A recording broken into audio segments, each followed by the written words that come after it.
Blackpool, and Sky's Mike McCarthy standing by for us. She's still there, Mike? She's still there, and she's not going anywhere for the time being, at least. We're told that the salvage teams have made the decision that there's nothing that they can do today. It's going to get dark soon, clearly, and the gale force winds have really not shifted all day. They've been as strong this afternoon as they were this morning, as they were last night.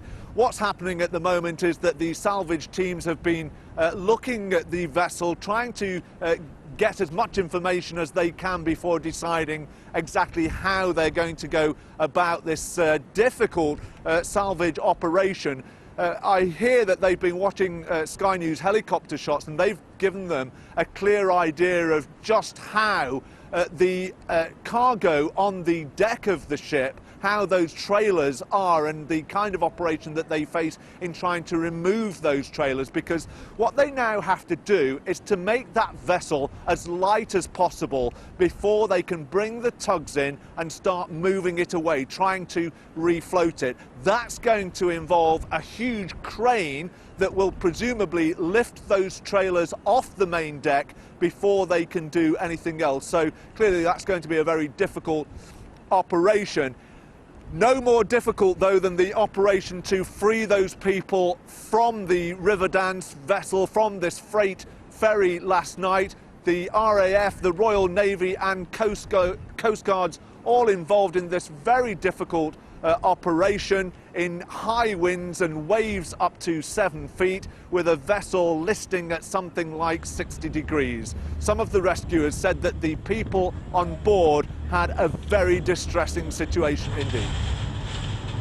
The gusting nature of the winds was a problem. It was varying between 30 knots, sometimes up to 70 knots.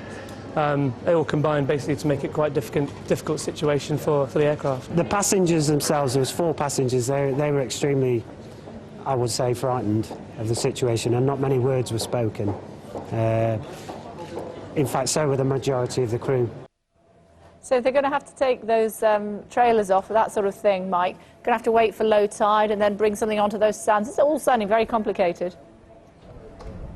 It is a complicated operation. They're hoping that high tide that's we're coming up to now isn't going to move Riverdance at all. There was a concern that it might start shifting the vessel a little bit, and with that one trailer in particular hanging precariously over the side, that might be thrown overboard. But the feeling now seems to be, with the tide coming in, that it might actually lodge, it might wedge the vessel further into the sand, and if anything, stabilise it even more. But before they do anything else, the gale force winds have to drop, and certainly it's going to be tomorrow now at the earliest before Riverdance is refloated.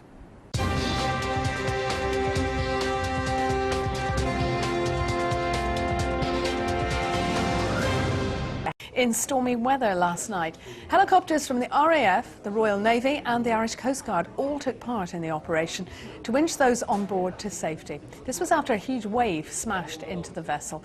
Roger Pinney's been to meet 2 members of that rescue team.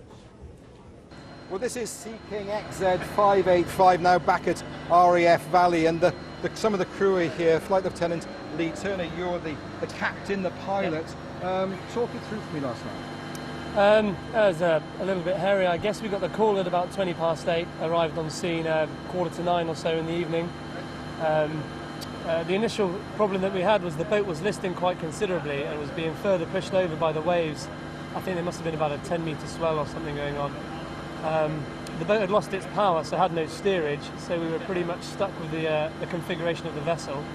And the fact that we had up to 70-mile-an-hour winds meant that we were also quite restricted with manoeuvring the aircraft. So all in all, it proved to be quite a tricky situation.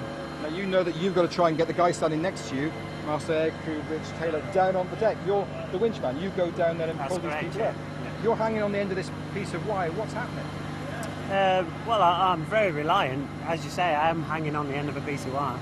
I'm very reliant on the rest of the crew, from my pilot Lee, my winch operator John, and the co-pilot Ratty, to get me safely onto that boat, get the people off there as fast as we can, and then get me up as well.